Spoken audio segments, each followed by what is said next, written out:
Gaming laptop വാങ്ങാൻ plan ചെയ്തിരിക്കുന്നവരാണ്, നിങ്ങൾ ഒരുപാട് ലാപ്ടോപ്പുകളൊക്കെ ചെക്ക് ചെയ്ത് ഭയങ്കര കൺഫ്യൂസ്ഡ് ആയിട്ട് ഇരിക്കുകയാണെന്നുണ്ടെങ്കിൽ ഈ വീഡിയോ നിങ്ങൾക്ക് വേണ്ടിയിട്ടുള്ളതാണ്. ഇതിൻ്റെ അകത്ത് 4 ബെസ്റ്റ് ആയിട്ടുള്ള മിഡ് റേഞ്ച് ലാപ്ടോപ്പുകളാണ് ഞാൻ എടുത്തിട്ടുള്ളത്. ഒരുപാട് കാര്യങ്ങൾ അക്കൗണ്ട് ചെയ്തുകൊണ്ട് ഏറ്റവും ബെസ്റ്റായിട്ട് എനിക്ക് ഫീൽ ചെയ്തിട്ടുള്ള 4 എണ്ണമാണ് എടുത്തിട്ടുള്ളത്. ആക്ച്വലി ഈ വീഡിയോയ്ക്കകത്ത് 5 എണ്ണം പറയാനായിരുന്നു പ്ലാൻ, പക്ഷേ എനിക്ക് 5ാമത് ഞാൻ സെലക്ട് ചെയ്ത ലാപ്ടോപ്പ് അത്രത്തോളം വെർത്തായിട്ട് എനിക്ക് ഫീൽ ചെയ്തില്ല. നമുക്ക് ഓരോ ലാപ്ടോപ്പിലേക്ക് പോകാം. അതിനൊക്കെ മുന്നേ ഒരു ചെറിയൊരു ഇൻസൈറ്റ് നിങ്ങൾക്ക് പറഞ്ഞു തരാനുണ്ട്.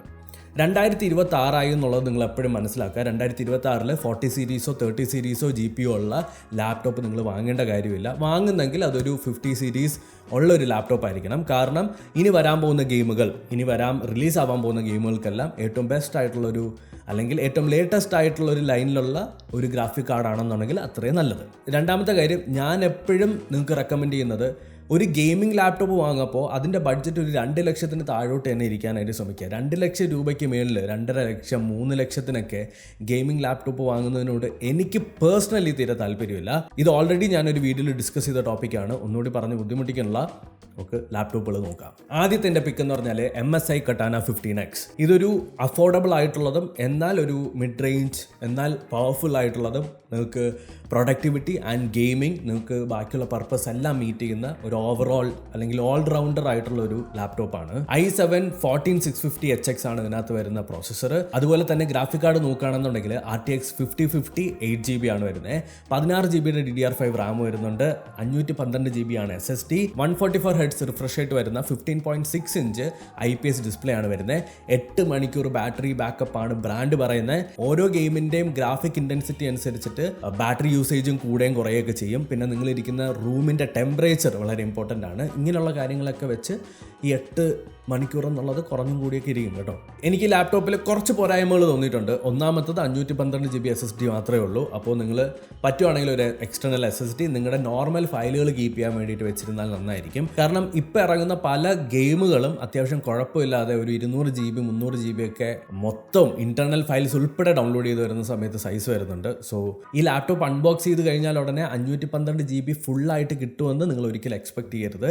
അതിനകത്തൊരു മേ ബി ഒരു 150 GB അല്ലെങ്കിൽ 100 GB യൂസ്ഡ് ആയിരിക്കും. ബാക്കി ഒരു 300 GB നോക്കിയാൽ മതി. അടുത്ത ലാപ്ടോപ്പ് Asus V16.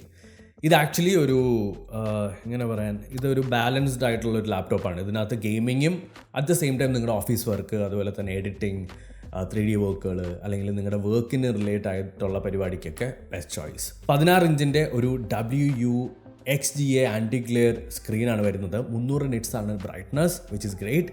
അതുപോലെ തന്നെ 144 Hz ആണ് റിഫ്രഷ് റേറ്റ് വരുന്നത്. RTX 5060 8GB ആണ് ഇതിനകത്ത് വരുന്ന graphic card. 16GB DDR5 Ram ഉണ്ട്. നിങ്ങളൊരു ക്രിയേറ്റർ ആണ് അല്ലെങ്കിൽ മീഡിയ സെക്ടറിൽ വർക്ക് ചെയ്യുന്നതാണ്, നിങ്ങൾക്ക് കുറേ വീഡിയോ ഒക്കെ എഡിറ്റ് ചെയ്യണം, എന്നാൽ നിങ്ങൾക്ക് ഇടയ്ക്കൊക്കെ ഗെയിമും കളിക്കണമെന്നുണ്ടെങ്കിൽ ഒരു ബെസ്റ്റ് ചോയ്സ് ആയിട്ട് എനിക്ക് ഫീൽ ചെയ്തു. MSI Katana-നേക്കാളും കുറച്ചുകൂടി ബെറ്റർ ആയിട്ടുള്ള ഗ്രാഫിക് കാർഡ് ഉണ്ട്. അറ്റ് ദ സെയിം ടൈം കുറച്ചുകൂടി ബെറ്റർ ആയിട്ടുള്ള ഡിസ്പ്ലേയും ഉണ്ട്. ബാക്കി കാര്യങ്ങളൊക്കെ സിമിലറാണ്. മൂന്നാമത്തെ നമ്മുടെ ലാപ്ടോപ്പ് Acer Nitro V15. ഇത് 2025 ഇറങ്ങിയിട്ടുള്ള ലാപ്ടോപ്പാണ്. i7 13620H ആണ് ഇതിനകത്ത് വരുന്ന പ്രോസസ്സർ. RTX 5060 ആണ് ഇതിനകത്ത് വരുന്ന graphic card. 16GB DDR5 Ram ഉണ്ട്. 165 Hz റിഫ്രഷ് റേറ്റ് ഉള്ള ഒരു IPS ഫുൾ HD ഡിസ്പ്ലേ ആണ് ഇതിനകത്ത് വരുന്നത്. നേരത്തെ പറഞ്ഞ 2 ലാപ്ടോപ്പുകൾക്കും 144 Hz ആയിരുന്നു റിഫ്രഷ് റേറ്റ്. ഇതിൻ്റെ അകത്ത് 165 ഉണ്ട്. നിങ്ങൾ റിഫ്രഷ് റേറ്റ് സ്പെസിഫിക് ആയിട്ട്, അതായത് ഏറ്റവും മാക്സ് ഔട്ട് ചെയ്തിട്ടുള്ള റിഫ്രഷ് റേറ്റുള്ള ഒരു ലാപ്ടോപ്പാണ് നോക്കുന്നുണ്ടെങ്കിൽ ഈ ഒരു ലാപ്ടോപ്പ് നോക്കാം. കാരണം ഇതിനകത്ത് 165 ഉണ്ട്.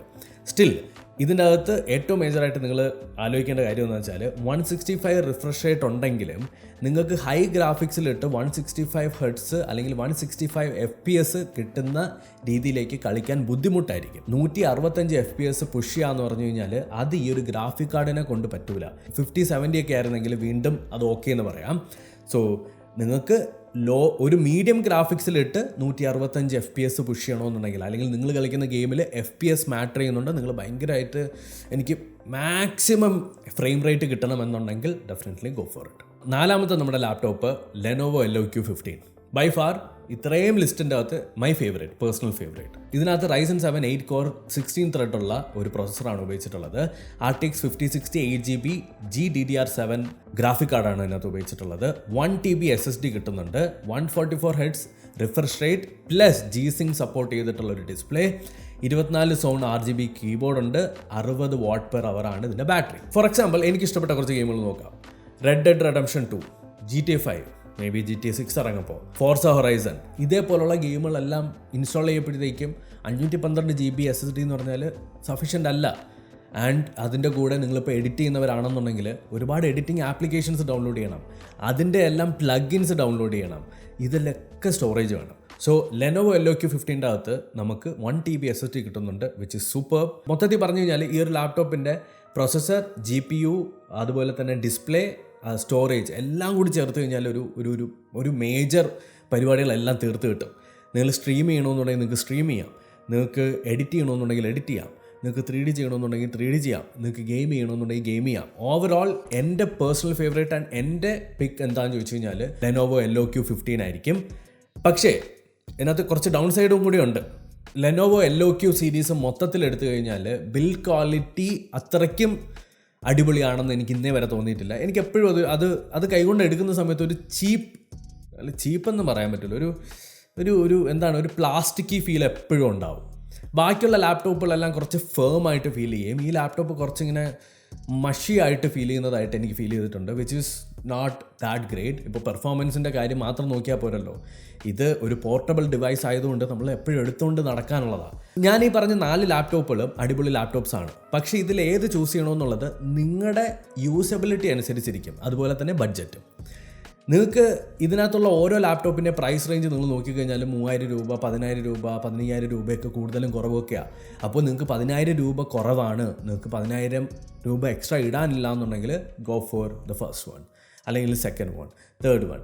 നിങ്ങളുടെ യൂസബിലിറ്റി നിങ്ങൾ മനസ്സിലാക്കുക, നിങ്ങളുടെ ആവശ്യകത എന്താണ്, നിങ്ങളുടെ ആവശ്യം എന്താണ് എന്നുള്ളത് മനസ്സിലാക്കി നിങ്ങൾ ലാപ്ടോപ്പ് ചൂസ് ചെയ്യുക.